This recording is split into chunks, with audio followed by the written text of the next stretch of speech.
আজকে দেখাবো দারুণ মজাদার লাউ পাতা ভর্তা।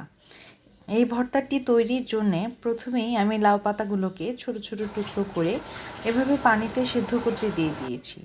সেদ্ধর সময় আমি কিছুটা লবণ ব্যবহার করেছিলাম। পাতাগুলো ভালোভাবে সেদ্ধ হয়ে যাওয়ার পর এগুলোকে একটু ঠান্ডা করে নিতে হবে। তারপর পাটায় বেটে নিতে হবে।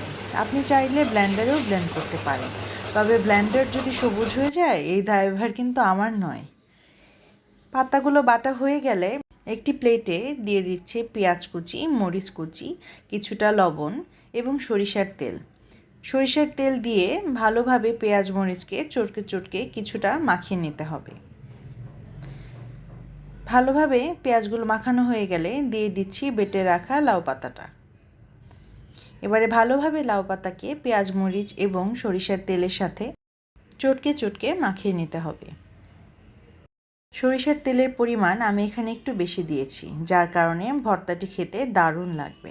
আপনারা যদি কখনো বাসায় চেষ্টা না করে থাকেন তাহলে অবশ্যই একবার তৈরি করে দেখবেন। এর স্বাদ ভোলার নয়, একবার খেলে বারবার খেতে মন যাবে।